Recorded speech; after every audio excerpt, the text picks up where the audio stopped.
550 கோடி மெகா ஊழலை செய்து நான் உத்தமர் என்று வேடம் போட்டுக் கொண்டிருக்கும் ராசா அவர்கள் கைது செய்யப்பட்டு 2 ஆண்டுகளுக்கு முன்பாக விடுதலையும் செய்யப்பட்டார். தற்பொழுது டெல்லி உயர்நீதிமன்றத்தில் இந்த வழக்கை மீண்டும் நீதிபதி தானாக முன்வந்து விசாரணையும் நடத்தி வருகிறார். இந்த நிலையில்தான் ராசா அவர்கள் மீது அமலாக்கத்துறை அதிகாரிகளிடம் தற்பொழுது திமுகவின் நிர்வாகிகளை புகார் அளித்த நிலையில் தற்பொழுது திமுகவில் பல கருப்பு ஆடுகள் இருக்கிறது என்பதை திமுகவினர்கள் உணர்ந்து விட்டனர். சமீபத்தில் திராவிட முன்னேற்ற கழகத்தின் கொள்கை பரப்பு செயலாளர் கொடியாத்தன் குமரன் அவர்கள் வெளியிட்ட வீடியோ நிதியமைச்சராக இருக்கக்கூடிய தங்கம் தென்னரசும் நீர்வளத்துறை அமைச்சராக இருக்கக்கூடிய நமது துரைமுருகன் அவர்களும் கிட்டத்தட்ட மெகா ஊழல் 60,000 கோடி செய்திருப்பதாக ஏற்கனவே வீடியோ ஒன்றை வெளியிட்டார். வீடியோ வெளியிட்ட அடுத்த நொடியே கட்சியிலிருந்தும் நீக்கப்பட்டார்.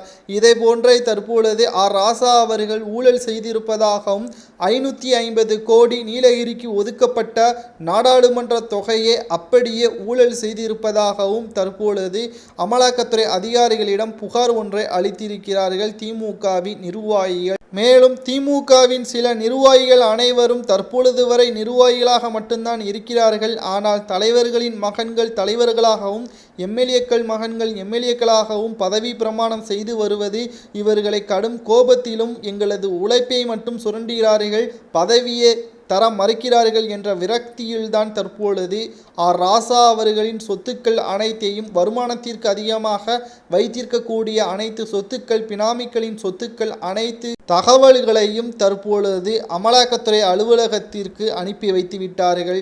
இந்த நிலையில்தான் நீலகிரியில் இருக்கக்கூடிய பங்களாக்கள் அனைத்திலும் சோதனைகள் நடத்தப்பட்டு கிட்டத்தட்ட 550 கோடி வருமானத்திற்கு அதிகமாக சொத்துக்கள் வைத்திருந்ததாகவும் தகவல்கள் வெளியாகியிருக்கிறது.